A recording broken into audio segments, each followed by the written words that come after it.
Practical आखिरकार लिखते कैसे हैं, कैसे कैसी चीज़ों को पॉइंट्स को हमको दर्शाना होता है जब हम प्रैक्टिकल लिखते हैं।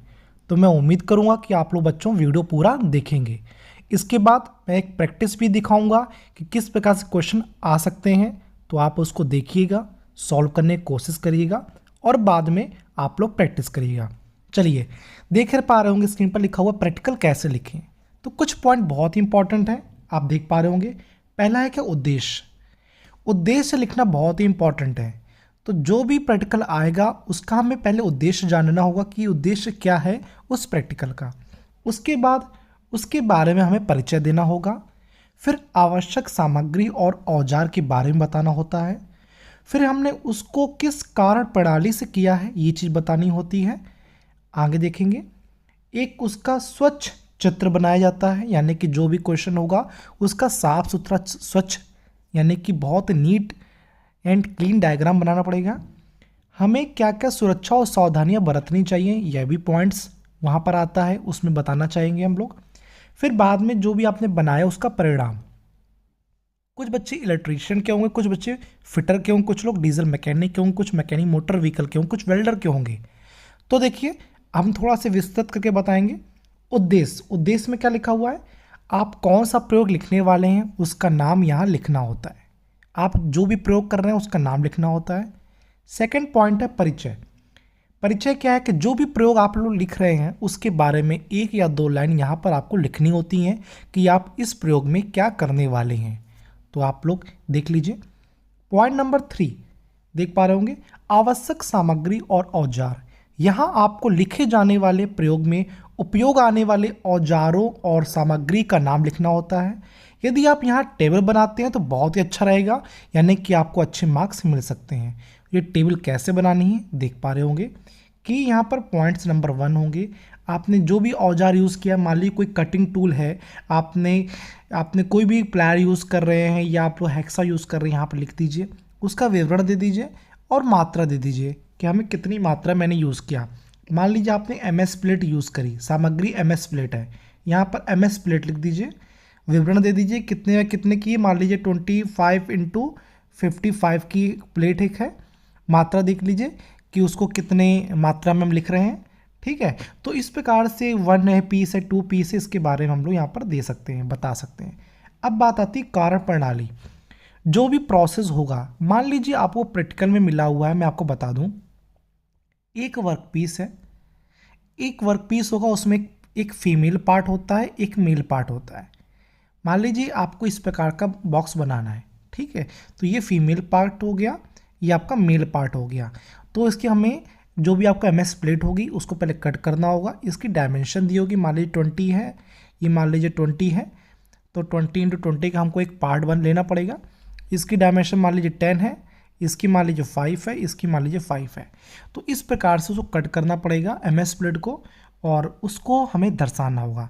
तो ये मैं अभी एग्जाम्पल में थोड़ा सा साफ सुथरा बनाकर दिखाऊंगा। यहाँ पर क्या लिखा हुआ देख लेते हैं। यहाँ आपके जो भी प्रैक्टिकल होंगे उसके बारे में लिखते हैं और आपने उस प्रैक्टिकल को कैसे किया है, यानी कैसे किया है ये लिखते हैं। इसमें लगभग 8 या 10 लाइन का प्रयोग हम लोग कर सकते हैं। यदि किसी प्रयोग में कोई मापन से जुड़ा कोई कार्य है, यदि आपने कोई मेजरमेंट किया है तो उसको भी हम लोग यहाँ पर कैलकुलेशन या टेबल बनाकर दिखा सकते हैं। कुछ लोग होंगे, मान लीजिए आपने वर्नियर कैलिपर यूज़ किया या स्केल यूज़ किया, तो आप बता सकते हैं कि इस प्रकार का मैंने मेजरमेंट किया है, उसकी रीडिंग ये आई हुई है। फिर आप एक स्वच्छ चित्र बनाएंगे, बहुत नीट एंड क्लीन बनाएंगे, वो कि एक ब्लैंक पेपर होगा, ब्लैंक पेपर में ही बनाना, क्योंकि साफ सुथरे पेपर में बनाएंगे तो आपको वो जो डायग्राम होगा बहुत ही विजुअल नजर आएगा। तो उसकी पेंसिल होगी वो काफ़ी अच्छी पेंसिल आप लोग यूज़ करिएगा। चलिए, इसके बाद सुरक्षा और सावधानियां बहुत इंपॉर्टेंट है, क्योंकि हम लोग यदि जो भी कुछ कार्य कर रहे हैं, यदि किसी वर्कशॉप में काम कर रहे हैं तो आपके पास क्या क्या चीज़ें होनी चाहिए। आपके पास जो भी सेफ्टी शूज़ आपने लिए कि नहीं, हैंड ग्लव्स लिए कि नहीं लिए, वेल्डर कर रहे हैं तो आपने अपने आँखों में गॉगल्स लगाए कि नहीं लगाए हैं। तो इस प्रकार के सेफ्टी और सावधानियाँ आपको बरतनी चाहिए। इस प्रकार से आप प्रैक्टिकल में बताएंगे कि मैंने ये सावधानियाँ बरती हैं, ये बरतनी चाहिए। तो उसमें आप 4 से 5 पॉइंट्स लिख सकते हैं, ठीक है। फिर उसके बाद यहाँ पर प्रैक्टिकल का जो लास्ट में परिणाम निकल के आएगा उसका भी आप डायग्राम बना देंगे, ठीक है। तो इस प्रकार से चीज़ों को आप यहाँ पर दर्शा सकते हैं। तो मैं उम्मीद करता हूँ कि आपको मैं एक एग्जाम्पल के तौर पर एक मैं डायग्राम को दिखाऊंगा कि कैसे कैसे उसको हमें काम करना होगा। आप देख पा रहे होंगे स्क्रीन पर, यहाँ पर एक क्वेश्चन आया है, make simple open and sliding fits. ठीक है, तो ये क्वेश्चन यहाँ पर आया है, तो उद्देश्य लिखा गया है और उसके बाद में यहाँ पर जो भी टॉलरेंस दिया गया है उस जॉब के लिए, तो यहाँ पर टॉलरेंस के बाद ये डायग्राम आप देख सकते हैं। यहाँ पे एक मेल पार्ट है, इसको मेल पार्ट बोलते हैं, इसको फीमेल पार्ट बोलते हैं, और इसको फिट करना है तो ये डायमेंशन दे दी गई हैं यहाँ पर कि इस प्रकार से आपको ये दो मैंने कि एक ये ऑब्जेक्ट बनेगा, ये दूसरा ऑब्जेक्ट ये बनेगा, तो इसको बना के हमें यहाँ पर उसको फिट करना होगा, यानी कि ये जो पार्ट है ये हमको बना के तैयार करना है जो कि इस पार्ट के अंदर फिट हो जाएगा। ठीक है, तो इस प्रकार से हमको डायग्राम बनाना है।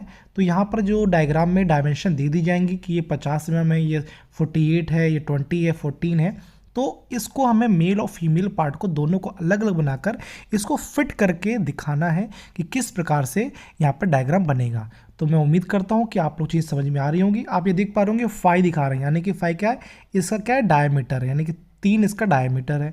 ये आपको डायमेंशन दी, यानी part A part B, 2 part है, 2 पार्ट बनेंगे। तो पहले पार्ट ए बनाएंगे फिर पार्ट बी बनाएंगे।